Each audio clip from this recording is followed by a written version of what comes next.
Welcome to my channel, Hidden on Earth. Please like and subscribe for more videos.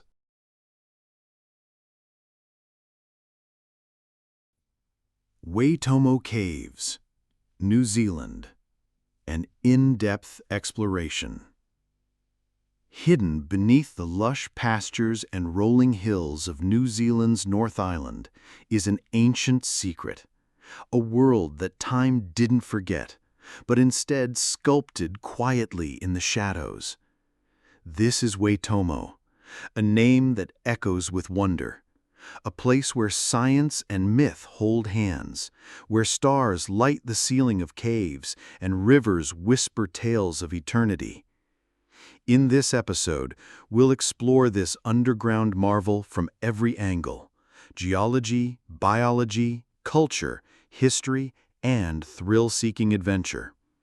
Whether you're a cave connoisseur or someone who's never heard of a glowworm, what you're about to see is unlike anything on the surface. To understand the caves, we have to go back, way back. 30 million years ago, New Zealand looked nothing like it does today. Much of it was submerged beneath a warm, shallow ocean teeming with microscopic marine life. When these tiny organisms died, they sank to the seabed. Over time, layer upon layer of their calcium-rich skeletons built up. This process, slow, constant, invisible, formed what we now call limestone. Then came a great shift. Tectonic uplift, powered by Earth's internal forces, raised the seabed, exposing it to air, wind, and rain. That's when the magic truly began. Rainwater, slightly acidic, began its quiet assault on the limestone. Drip by drip, molecule by molecule, the water began to eat away at the limestone. It found fractures and widened them. Over thousands of years, these cracks became crevices. Crevices became tunnels, and tunnels became caverns. Subterranean rivers flowed through the voids, shaping, enlarging, sculpting. Today, the Waitomo Cave system spans kilometers, an underground cathedral crafted by nothing but time and water. If nature is an artist, this is its marble. If time had a workshop, this is where it carved beauty from darkness. Glowworms, the underground galaxy. Imagine this. You're sitting in a small boat. The lights go out. The air is still, silent. Your eyes adjust, slowly. And then, the ceiling lights up. Not with electric bulbs or flashlights, but with thousands of cold, pale blue stars. Only these stars are alive. These are the famed glowworms of Waitomo. And you've just entered a galaxy inside the Earth. So, what are these tiny lights? They're not actually worms. They're larvae of a unique fungus gnat called Arachnocampa luminosa, found only in New Zealand.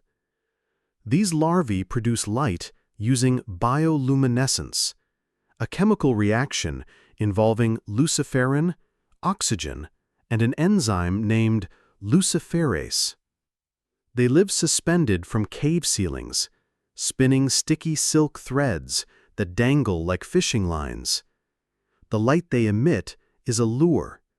Insects drawn toward the glow are ensnared by the silk and devoured. In Waitomo, this biological marvel creates an illusion so breathtaking it feels spiritual. Scientists have studied these glowworms for decades. They discovered that glowworms are able to coordinate their brightness based on hunger and environmental cues. Some researchers call it light economics. Less food, more light. Too much crowding, duller glow. Like any predator, they adapt to survive. But what they give us, completely unintentionally, is a show more dazzling than most fireworks displays. No wires, no batteries, just biology at its most brilliant. Standing beneath the Glowworm grotto is like gazing at the night sky. Except the sky is only a few feet above your head.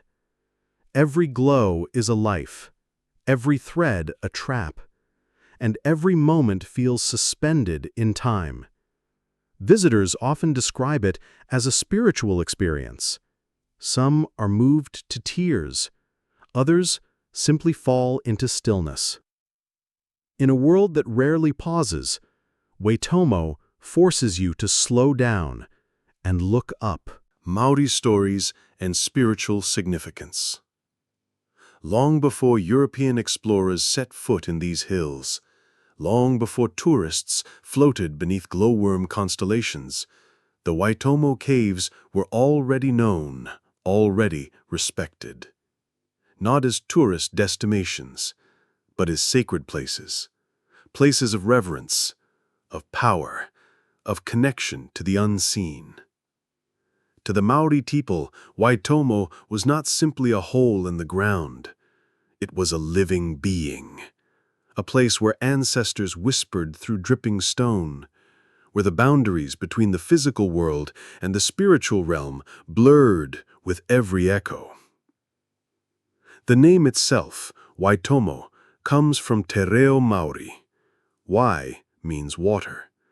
Tomo means sinkhole or shaft. Together, they describe the caves simply yet powerfully, the place where water disappears into the earth. But words hold more than definitions. They carry memory. And for generations of Māori, this place was part of oral tradition, told through legend, song, and ceremony.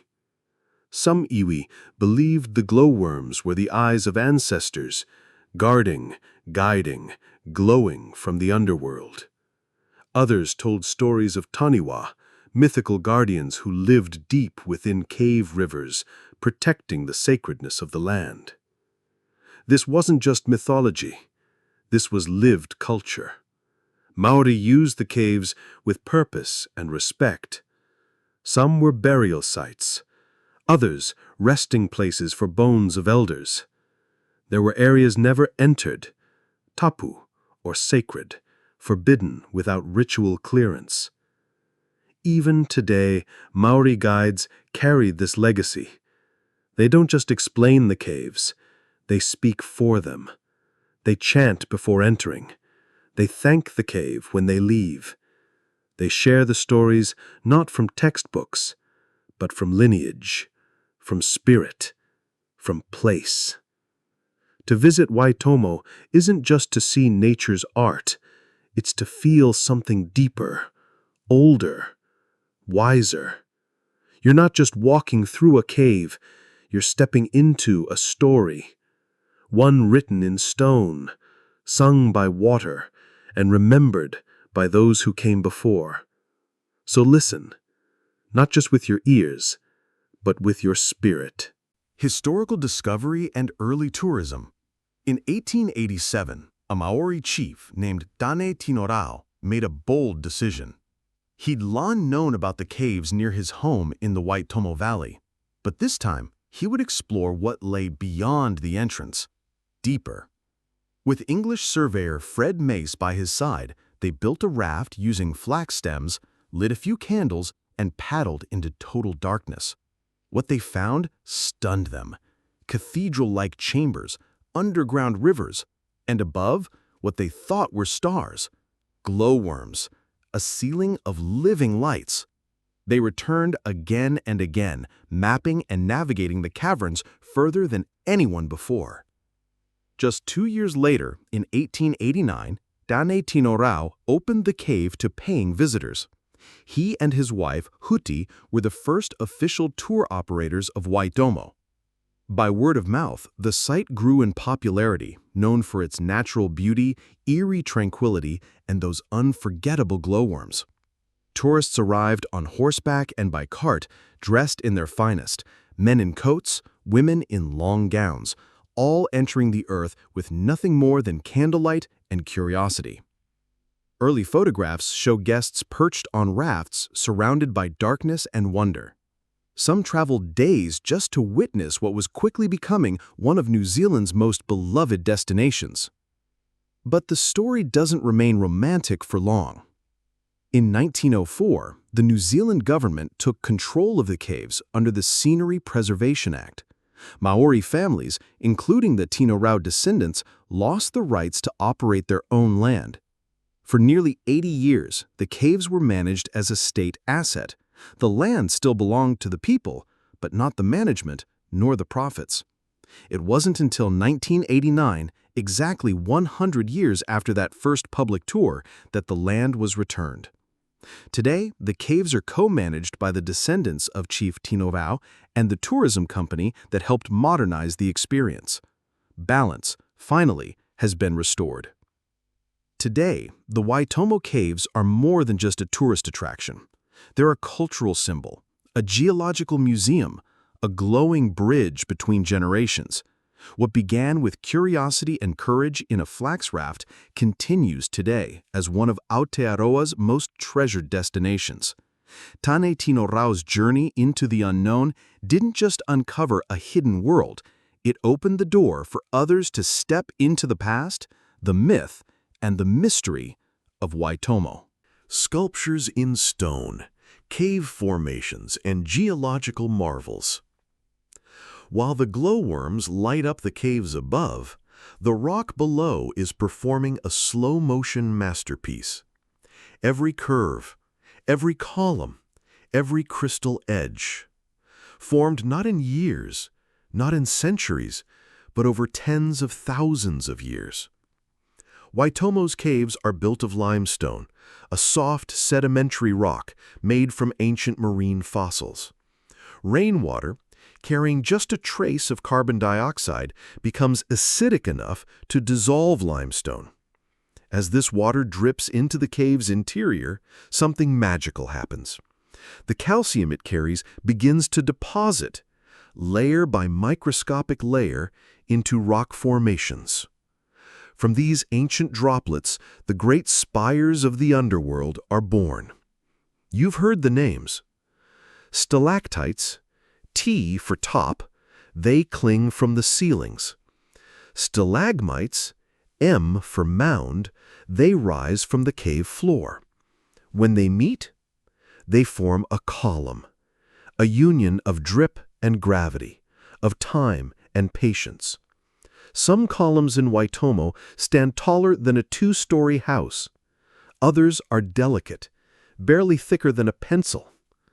They sparkle when touched by light, but their beauty comes with a warning. Even the brush of a hand can disrupt their fragile growth for decades. They are the most patient architects of all. The largest chamber in Waitomo is called the Cathedral.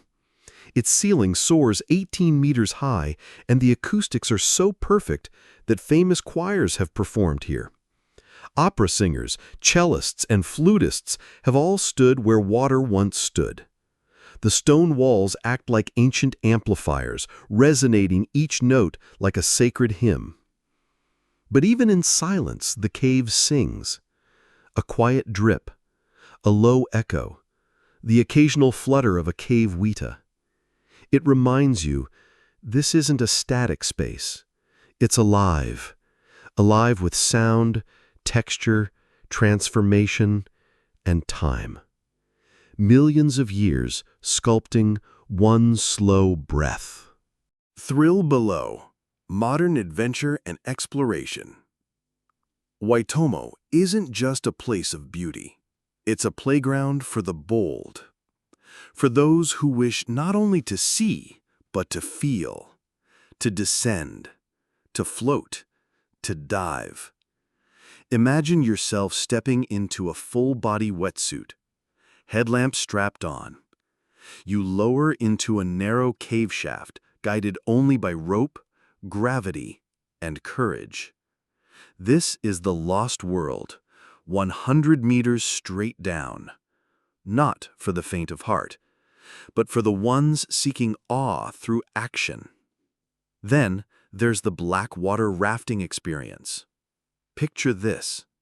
You're floating on an underground river, on an inflated rubber tube. The current carries you through winding tunnels carved by time. The ceiling glows with thousands of tiny lights, your only guide. Your voice echoes. Your breath fogs in the cold air. It's equal parts tranquil and thrilling, where rafting meets meditation, and darkness becomes the canvas for wonder.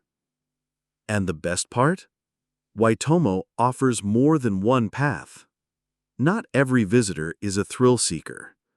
There are slow, guided walking tours where every step reveals a new shape in stone.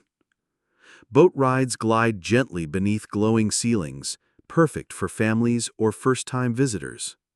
There's even a spiral walkway in Ruakuri Cave built to be accessible for all. Waitomo isn't just for the brave. It's for the curious, the cautious, the dreamers.